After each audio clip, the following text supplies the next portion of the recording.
सुरक्षिततेची आवश्यकता. सुरक्षितता म्हणजे काय आपण पाहिलेलं आहे आणि कामगारांसाठी सुरक्षितता ही कशी महत्वाची आहे हे आता आपण या ठिकाणी पाहणार आहे. तर कामगारासाठी ते काम करत असताना आवश्यक असलेलं त्यांच्यामधलं ज्ञान, त्यांचं कौशल्य हे जेवढं आवश्यक आहे किंबहुना त्याही पेक्षा जास्त हे सुरक्षिततेबाबत त्या कामगारांनी जागरूक असणं हे आवश्यक आहे. तुम्हाला कामाची पूर्ण माहिती आहे, तुमच्यामध्ये काम करण्याचं कौशल्य आहे, परंतु तुम्ही सुरक्षिततेबाबत जागरूक नसाल तर कोणत्याही क्षणी कोणत्याही वेळी अपघात होण्याची शक्यता असते. त्यामुळे सुरक्षेचे जे नियम आहेत त्या नियमांची पूर्ण अंमलबजावणी करून त्यानुसार कामकाज केलं पाहिजे.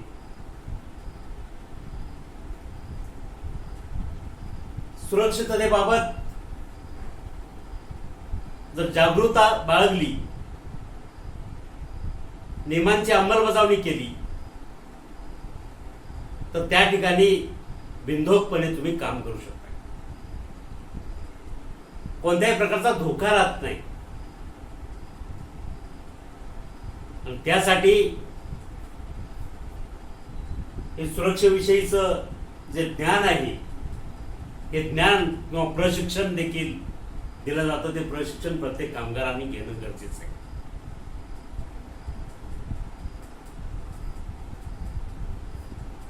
सुरक्षिततेबाबत प्रत्येकाने जागरूक असलं पाहिजे. कारखान्यात काम करत असताना सुरक्षता न पाळल्यास अपघात होण्याची शक्यता असते. किंबहुना जे काही कंपनीमध्ये अपघात होतात, यंत्रावरती काम करत असताना अपघात होतात, या अपघातामध्ये बऱ्याच जणांना अंशतः आणि कायमस्वरूपी अपंगत्व येण्याची शक्यता असते. दुर्दैवाने मृत्यू ओढवण्याची देखील शक्यता असते. तर या घटना टाळण्यासाठी प्रत्येकाने सुरक्षिततेबाबत जागरूक राहून सुरक्षेची जी साधनं आहेत त्या साधनांचा वापर करून त्या ठिकाणी कामकाज केलं पाहिजे. आपण जे काम करतोय त्या कामाची परिपूर्ण माहिती पाहिजे. माहिती नसेल तर त्या कामाच्या अगोदर माहिती घेतली पाहिजे आणि मगच काम केलं पाहिजे. अर्धवट ज्ञानावर आधारित जर तुम्ही काम करत असाल तर अपघात होण्याची शक्यता असते. Little knowledge is dangerous thing असं इंग्लिशमध्ये एक म्हण आहे. अर्धवट ज्ञान हे धोकादायक असतं. त्यामुळं कामाची पूर्ण माहिती करून घ्या, त्या कामाचं प्रशिक्षण घ्या. आपले जे वरिष्ठ आहेत किंवा त्यातले जे तज्ज्ञ आहेत, अनुभवी कामगार आहेत, त्यांच्याकडून माहिती घ्या आणि मगच काम करा. माहिती नसल्यामुळे देखील काही काळ अपघात होतो. तर अशा प्रकारे कामाची माहिती करून घेऊन सुरक्षा नियमांची अंमलबजावणी करून कामकाज केलं पाहिजे. ज्यावेळी अपघात होतात त्यावेळी अपघात त्या व्यक्तीला जरी झाला तर त्याच्यावरती अख्खं कुटुंब अवलंबून असतं. त्यांना देखील ते निस्तरावं लागतं. ते कुटुंब उद्ध्वस्त होण्याची शक्यता असते. आणि त्यामुळं प्रत्येकाने आपल्या जीविताची काळजी घेणं गरजेचं आहे. कामगारांच्या जीवितास हानी पोहोचते, त्याचबरोबर ज्या यंत्रावरती तो काम करत होता त्या यंत्राचं, त्या साधनांचं, वस्तूंचं देखील नुकसान होण्याची शक्यता असते. म्हणजे जीवितहानी होते आणि वित्तहानी देखील होऊ शकते. तर हे कशामुळे सगळं झालं की आपल्याला कामाची पूर्ण माहिती नाही, सुरक्षितता घेतली नाही, बिनधास्तपणे काम केलं. काम करत असताना बिनधास्तपणा चालत नाही. काम करत असताना जी काही कारखान्याची नियमावली आहे त्या नियमावलीनुसार काम करावं लागतं. तरच ते काम योग्य पद्धतीने आणि सुरक्षित काम उत्पादन ते होत असते. मोठ्या प्रमाणावर अशा पद्धतीने जर नुकसान झालं, कंपनीचं नुकसान झालं किंवा तुमच्या जीवितास धोका पोहोचला, तर त्या ठिकाणी मी सांगितलं की जीवितास धोका पोहोचल्यावर तर अख्खं कुटुंब उद्ध्वस्त होतं. कंपनीचं जर नुकसान झालं तुमच्यामुळं, तुम्ही सुरक्षितता न घेतल्यामुळं, त्यांचं जर नुकसान झालं, उत्पादन खराब झालं, मोठ्या प्रमाणात प्रोडक्ट रिजेक्ट झाले, तर त्या ठिकाणी तुम्हाला कंपनी कामावरून देखील काढू शकते. म्हणजे बेरोजगारीचं संकट देखील उडवू शकते.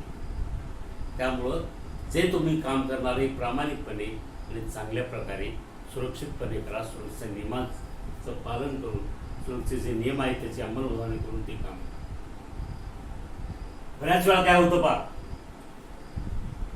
बेरोजगारी मोठ्या प्रमाणात आहे. सुशिक्षित बेरोजगार आहेत, पदवीधर पदव्युत्तर शिक्षण घेतलेले, अभियांत्रिकी शिक्षण घेतलेले इंजिनियर लोक कितीतरी आहेत, परंतु त्यांना नोकऱ्या मिळत नाही.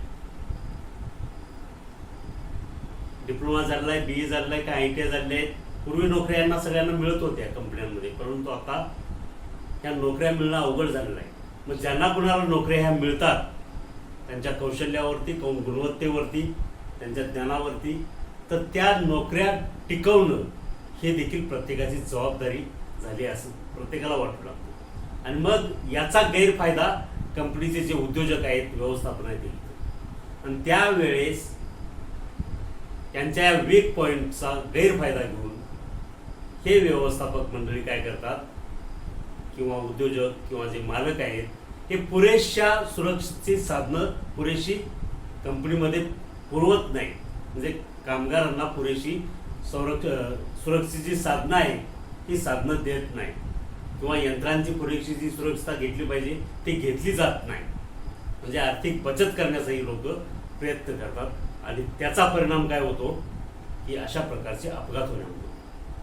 तर जो सुज्ञ कामगार आहे त्याने अशा पद्धतीचे जे काय होत असेल, अशा पद्धतीचे जर वागत असतील व्यवस्थापन मंडळ, तर त्या ठिकाणी त्यांना सुरक्षिततेबाबत विचारणा केली पाहिजे. कारण सुरक्षिततेला महत्त्व आहे. काम करत असताना आम्हाला ही सुरक्षित साधनं गरजेची आहे ते त्यांना सांगितलं पाहिजे. कामगार संघटनाशी चर्चा केली पाहिजे आणि सुरक्षित साधनं घेतली पाहिजेत, तरच तुम्ही त्या ठिकाणी चांगल्या प्रकारे काम करू शकताय. अन्यथा अपघाताला निमंत्रण मिळाल्यासारखं त्या ठिकाणी होईल. वाढत्या बेरोजगारीमुळे कामगार सुरक्षेचा विचार न करता नोकरी टिकवण्यासाठी त्या ठिकाणी काम करताना दिसतात. आपल्यावरती कुटुंब अवलंबून आहे, आपली नोकरी गेली तर बाकीच्यांचं काय होईल असा विचार करून नाही तर नाही सुरक्षित साधनं नसली तरी काम करतात. परंतु त्याची फार मोठी किंमत कधी कधी त्यांना मोजावी लागते. जर अपघात झाला तर करती व्यक्ती शिल्लक राहिली नाही, जीवित राहिली नाही, तर मग मागच्यांचं तर पूर्णच उद्ध्वस्त झालं कुटुंब. तर असं होऊ नये म्हणून ज्या ठिकाणी आपण काम करणार त्या ठिकाणी सुरक्षित साधनांची त्या ठिकाणी आवर्जून तुम्ही मागणी करा, आणि ते सुरक्षितपणेच काम करण्यासाठी अट्टास धरा. वेळ प्रसंगी नोकरी गेली तरी चालेल अशा उद्योजकांच्या आमिषाला तुम्ही बळी पडू नका. तुमच्या किमतीवरती, कौशल्यावरती, शिक्षणावरती तुम्हाला दुसरीकडेही जॉब मिळू शकतो. पण काम करत असताना चांगलंच करा, सुरक्षितपणे काम करा, मनात भीती बाळगून काम करू नका. सुरक्षिततेला सर्वात जास्त प्राधान्य देऊन काम करणे ही प्रत्येकाची जबाबदारी, आणि अशा प्रकारे सुरक्षेला सर्वाधिक प्राधान्य देऊन जर काम प्रत्येकाने केलं तर ते काम गुणवत्तापूर्णच होईल. पर्यायाने त्याच्यामध्ये कंपनीचा फायदाच होईल. आणि हे जेव्हा व्यवस्थापनाला या सुरक्षेचं महत्त्व समजेल तेव्हा त्या पूर्ण कंपनीला जे व्यवस्थापक असं निगेटिव्ह विचार करून पैसे वाचवण्याच्या दृष्टीनं सुरक्षितता पुरवत नाहीत, त्यांना देखील त्या सुरक्षेचं महत्त्व पटवून देऊन त्या ठिकाणी सुरक्षितता तुम्ही घेऊ शकताय. म्हणजे सुरक्षिततेचं महत्त्व हे प्रत्येक कामगारामध्ये जागरूकता निर्माण झाली पाहिजे की सुरक्षेशिवाय आपण काम करू शकत नाही. सुरक्षितता पूर्ण सुरक्षित वातावरणात सुरक्षित साधनं वापरून जर काम केलं तरच ते दर्जेदार आणि गुणवत्तापूर्ण काम होणार आहे. अन्यथा जे काम होईल, भीतीने जे काम होईल त्याच्यातून बरंचसं कंपनीचं नुकसानच होण्याची शक्यता असते. ही माहिती व्यवस्थापनापर्यंत पोहोचवणं ही देखील कामगारांची जबाबदारी आहे. आलं लक्षात? तर अशा पद्धतीने जीवितहानी आणि वित्तहानी टाळायची असेल तर या ठिकाणी सुरक्षिततेला अनन्यसाधारण असं महत्त्व आहे, ही बाब लक्षात ठेवा.